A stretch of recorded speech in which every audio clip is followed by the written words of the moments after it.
and a beautiful, peaceful day to all of you beings of light out there. Thank you for tuning into this channel. Thank you for studying the lessons of A Course in Miracles with me.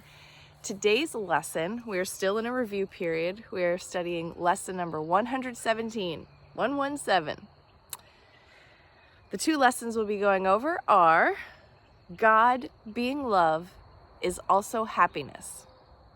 Let me remember love is happiness, and nothing else brings joy.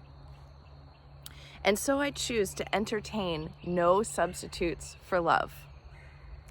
The second lesson for review is I seek but what belongs to me in truth. Love is my heritage, and with it joy. These are the gifts my Father gave to me. I would accept all that is mine in truth. On the hour, God being love is also happiness. On the half hour, I seek but what belongs to me in truth. And I decided, just for the sake of enjoying Ken Wapnick's paragraph-long explanations of lessons, I grabbed my book and I wanted to share what he had to say about these two lessons. Since the love of God is all there is, why would I seek for anything else? To do so condemns me to a life of frustration, depression, and pain. I choose instead the joy that attends acceptance of the love that alone is mine, the heritage our loving Father has given us. Yeah. Why would we choose anything else besides love? Because many of us, all of us probably, have experienced the choosing of other things besides love, which has brought us a life of frustration, depression, and pain. And we think that that's normal. And we're conditioned in our society that's basically run by pharmaceutical companies and the control of how we feel about our bodies.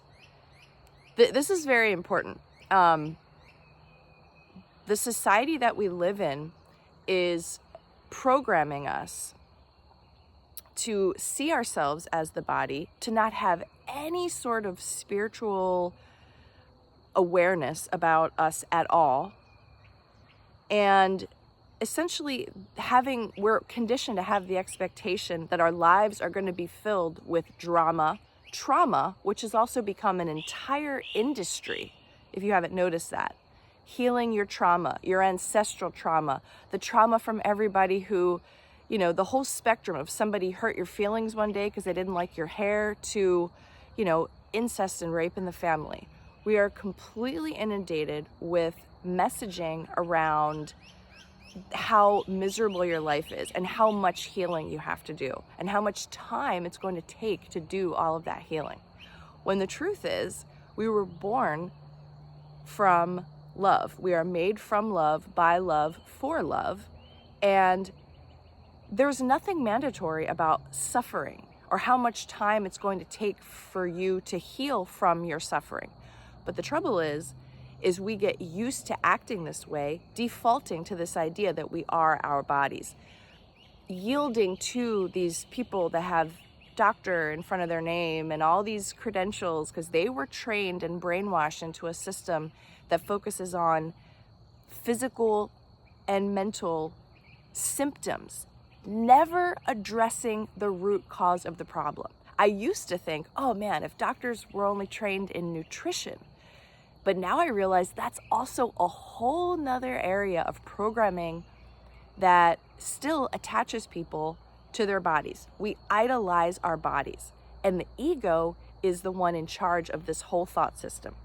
Believing all the bullshit about our lives are going to be painful, suffering is mandatory, we're going to be depressed, we're going to be angry, we're going to have all this trauma, right? You have to figure out how to solve your problems and heal your trauma. And that when you start to figure things out, then you start idolizing your body healthier, which is the whole thing about nutrition. So the things that I'm waking up to are showing me that it's even more simple than what I thought it was. Oh, I'll just eat healthy and keep my spiritual practice. But underneath all of that, you guys, was fear of living a life of suffering and pain and depression. Because I see how it is for a lot of older people that I know. Their minds are not clear. They don't have an understanding of the death process. They're not ready. They live their lives and they have accumulated a lot of wisdom and experiences, but to really bring it all together and integrate and look at it from the higher self perspective or the soul perspective, it's just simply not happening for many, many people. And that's okay, because then you exit your body and you meet with your guides and teachers. I mean, anybody can research what actually happens as you're dying, when you die, after you die. There's multiple hundreds of hours of footage on YouTube or anywhere where you can just read about this. So anyway, so people, the body dies, the spirit leaves the body. You go through this process of meeting with your guides and teachers. You're welcomed by familiar, loving beings, because you don't remember exactly right away, like how everything works in the universe. But as you go through the process, you're on the other side of the veil. There is no ego, there is no drama, there is no trauma healing and all this stuff that you just obsess over in this lifetime. You don't have all these other people that you think are separate from you, influencing you, stressing you, or pleasing you, whatever it is. We're always seeking what we want and avoiding what we don't want. So it's very simple. Fear or love every day. Get really clear on what is controlling you, what is guiding you. When you're on your own, what are the thoughts that are coming into your mind?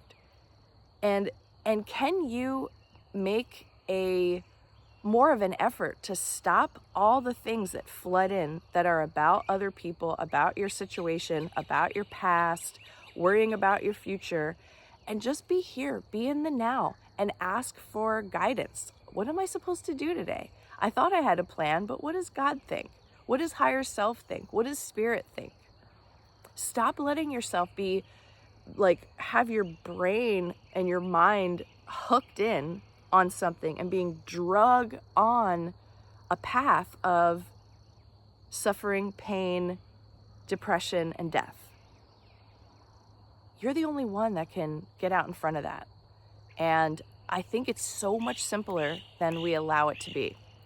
So today, focus on love, focus on happiness. And you're not being fake. Even if you don't feel that way, it's okay.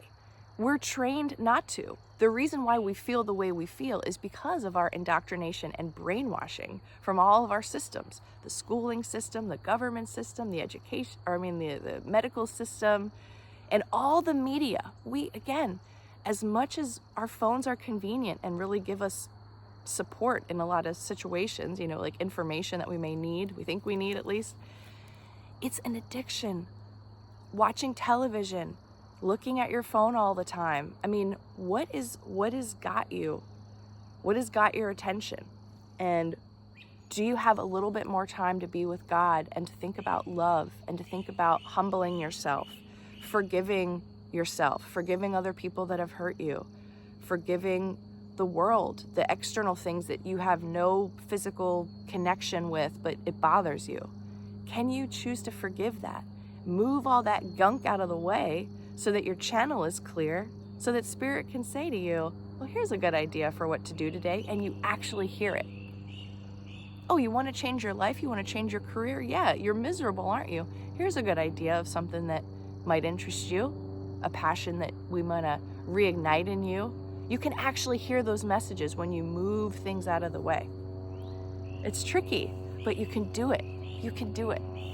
And this book and Ken's book, these things are so helpful. And it's just, the more that I'm experiencing this particular year of the lessons, the easier life is feeling for me. The more simple I imagine this experience is supposed to be. So we'll see. I mean, we're still going to be together for the rest of the year. We're on lesson 117. We've got a lot longer to go together. And this is a life-changing self-study that when you apply yourself, you're going to get results. Things are going to change. Things are going to destabilize a little before they change. Things get shaken up a little before the change comes, but that's okay. I love you all so much. Thank you for being here. Thank you for joining me in the discussion and, taking these concepts out into the world with you. And I will see you back here again on the next video.